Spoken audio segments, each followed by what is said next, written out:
عمرك سألت نفسك واحنا أمة سيدنا محمد صلى الله عليه وسلم ليه ربنا مديها فضل كبير قوي كده؟ ليه الحسنة بعشر أمثالها؟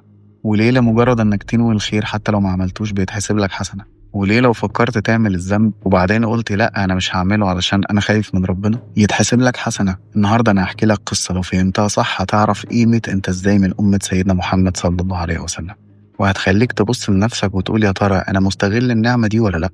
محور القصة في حوار ما بين سيدنا موسى عليه السلام وربنا عز وجل. سيدنا موسى عليه السلام النبي الكريم القوي الأمين كليم الله اللي ربنا كلمه وسمع صوت ربنا من غير أي وسيط. في يوم من الأيام لما راح علشان يتكلم مع ربنا قال له يا ربي خلقت آدم بيديك ونفخت فيه من روحك وأسجدت له ملائكتك وتبت عليه فكيف استطاع آدم أن يشكرك على هذه النعم كلها؟ السؤال هنا جاي من الاندهاش، مندهش من كرم ربنا لما يعمل مع العبد كل ده، اللي هو الشكر على كل النعم دي بيكون ازاي يا رب؟ فيرد عليه ربنا سبحانه وتعالى ويقول له يا موسى يكفي من آدم أنه قال الحمد لله رب العالمين.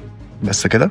بس كده. انت متخيل الحاجات اللي ربنا عملها مع سيدنا آدم عليه السلام وربنا نفسه عز وجل بلسانه بيقول يكفي من آدم أنه قال الحمد لله رب العالمين. لو طلع من قلب صادق بتوزن السماء والأرض. وبعدين سيدنا موسى بيقول له يا ربي إني أرى في الألواح أن هناك أمة إذا استقرت اللقمة في بطونهم غفرت لهم لأنهم يبدأون الطعام بسم الله ويختمونه بالحمد لله، يا ربي اجعل هذه الأمة أمتي.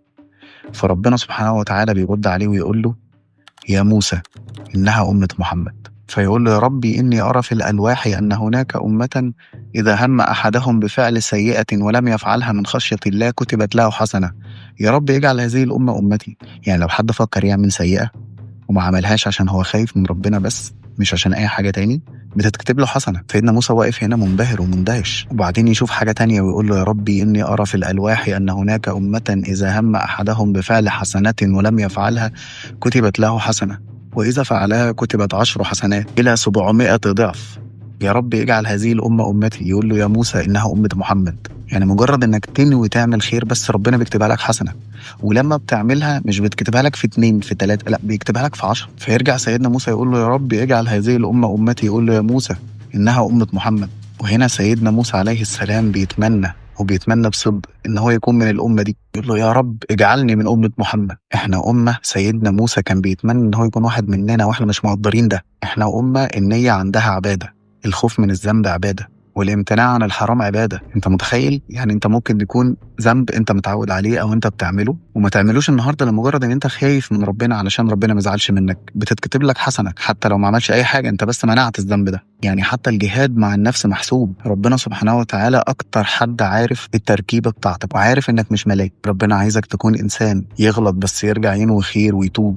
النية عند ربنا ليها وزن. احنا ساعات بنستصغر النية بس هي عند ربنا عمل. اكتر حاجة مبهرة في القصة دي ان السيئة ما بتتحسبش غير لما تتعمل، لكن الحسنة بتتحسب حتى لو ما اتعملتش، ولو اتعملت بتتحسب ب10 أضعاف. انت متخيل؟ انت من الناس اللي ربنا اداها شرف ان هي تكون من أمة سيدنا محمد عليه الصلاة والسلام. انت مش مسلم كده بالصدفة، ربنا اختارك وانت مسؤول عن ده طبعا. ولما سيدنا موسى عليه السلام يتمنى ان هو يكون من أمة سيدنا محمد، يعني احنا لازم هنا نقف ونفهم ما تضيعش النعمة وما تستهينش بالحسنة حتى لو كانت صغيرة. ما تقولش لا انا مليان ذنوب. باب ربنا مفتوح والنية عبادة والحسنة ب10 أمثالها، ورحمة ربنا أوسع من أي ذنب. انت من أمة النبي بتاعها مبعوث رحمة للعالمين. ولو وصلت لحد هنا اتمنى الفيديو يكون عجبك. لو حسيت بكلمة واحدة لمستك سيب لايك وصلي على النبي صلى الله عليه وسلم في الكومنتات. قناة هنا مش حكايات وخلاص، دي وقفات نفهم بيها نفسنا ونقرب بيها من ربنا. لو حابب تكون معانا اشترك في القناة وشغل الجرس علشان اللي جاي كتير بإذن الله، ومتنساش تحمد ربنا على نعمة الإسلام. سبحانك اللهم بحمدك، استغفرك واتوب إليك، واشوفكم على خير، والسلام عليكم ورحمة الله وبركاته.